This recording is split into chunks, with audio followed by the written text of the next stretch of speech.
Good evening. My name is Aiden Ledbetter, and I'm proud to serve as the president of the UC Davis College Democrats. I'm also here speaking on behalf of our student body president, Francisco Ojeda, who unfortunately could not make it here tonight. First, I'd like to thank this committee for their focus and attention given to the issue of student housing. This is an issue that acutely affects students like me, and it's so important that both our elected and our campus leaders be working in tandem to address it. While I'm happy these discussions are being had, I'm disappointed by the lack of student representation on this body. So many of the priorities of this committee are not only shared priorities of the student body, but also our lived experiences. Housing, food insecurity, mental health access, and hate speech are all issues that students lie on the front lines of. And it's on these issues that our student government, ASUCD, has proven itself to be an invaluable partner and legitimate institution in addressing these student issues. I believe it does a great disservice to the great work that this body is doing, that students and their lived experiences are not included on this board. Students are ready to be partners in this work, and I believe that it is time that we get a seat at this table as well. I strongly urge the committee to look into improving student representation in these discussions. Thank you. Thank you, Aiden. Welcome to the next public commenter.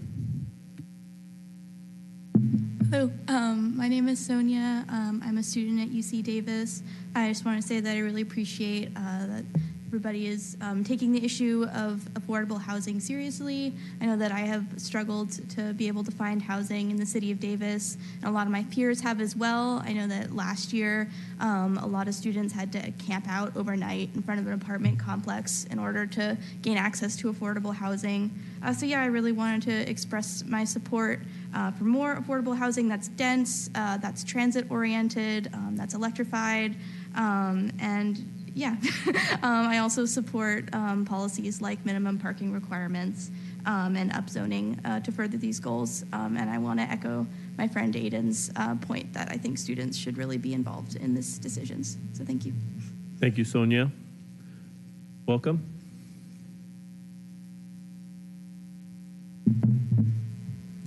Hello, my name is Hannah, and I'm a student at UC Davis.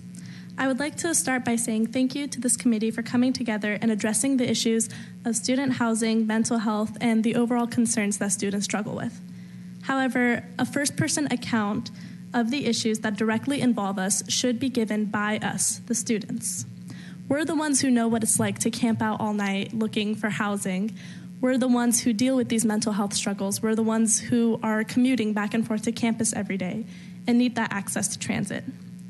I feel that many UC Davis students are more than qualified to be given a voice on a committee such as this and should be given a seat on the dais. Thank you. Thank you, Hannah. Welcome. Okay, well, that's just going to be up there. Hello, y'all. I'm Katie Caceres. I'm the Environmental Caucus Chair with DCD, but I'm also just representing myself and my loved ones because I have a lot of loved ones here in Davis who are kind of struggling right now. I would really love if you guys were able to reinstitute some sort of rent control.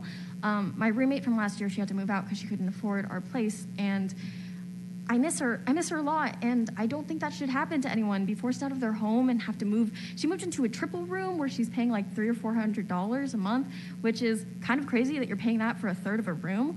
I personally am paying $720-ish for half of a room, and if you're thinking that's a ripoff, that's because you're right. And yeah, my apartment complex is raising rent by another $200, which is literally the maximum allowed by state, which is like 5% plus interest, so they raised it 6%. And also, the pertinent person did just leave, Chancellor Gary May, but on the off chance he watches this later, hi, Mr. Gary May, I would like if you would build taller campus housing because more floors is good. It is energy efficient. High-density housing kills two birds with one stone. It's also transit friendly and not solves, but it'll help the housing crisis in Davis. I also think there should be state funding available for that. So if the money is a problem, he should look into that. And Solano Park is a good opportunity to build high-density housing. But I do want to say, though, even if the numbers and the work that you guys are doing isn't quite showing in our daily lives, thank you. for what you're doing. I really do appreciate that. And on a side note, could you maybe figure out how to caption your meetings? It's sometimes hard to hear what people are saying. And accessibility is always great. Thank you. Thank you. Katie, welcome. Hello? Oh, Grant. Hi, I'm Sid. I'm a member of DCD, but I'm also just a student at UC Davis. And I just like to echo the sentiments of my other classmates that we'd like to see higher density housing and taller buildings.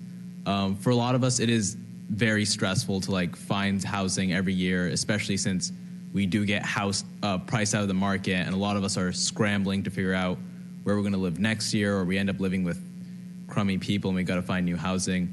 And having denser housing would make that pain a lot less. Thank you. Thank you, Sid. Welcome.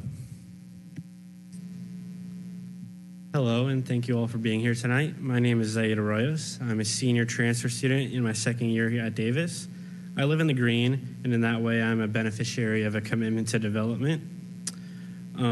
Because of that commitment, I'm able to get a degree, a job, and I'm able to be a part of a community. I would like to encourage all parties here to continue to build upon that commitment and prioritize housing so that others can experience those same benefits. We need to build denser, build higher, and build with community in mind, meaning mixed-use developments that center pedestrians and healthy, walkable lifestyles. Additionally, I would like to echo my peers that have spoken before me and encourage this body to include student voices next year, as all of the issues discussed here tonight involve students at the center, and not having student voices is a shame. So thank you. Thank you. Welcome. Good evening. My name is Jackson Mills. I'm a student at UC Davis. I appreciate the opportunity to be here, and I first want to express that I would like to see more information displayed on the pre-posted agenda items on the City of Davis's website. The item essentially said that there would be an update about housing, and I don't think that's particularly useful to the average Davis resident. It's not very specific, and so I would appreciate more information displayed on the agenda items going forward. I also wish that greater than 25 minutes was given for public comment at the start of the meeting. Everyone should have the chance to speak at the meeting, and not everyone can sit through the whole duration of the meeting to speak.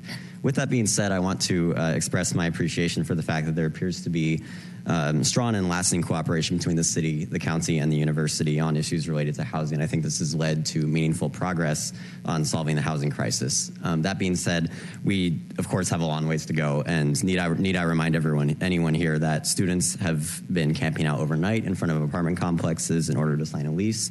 Our vacancy rate is still extremely low. The average number of occupants in each unit has been steadily increasing over the last few decades, and these are certainly not signs of a healthy housing market, and students are the most directly impacted by this.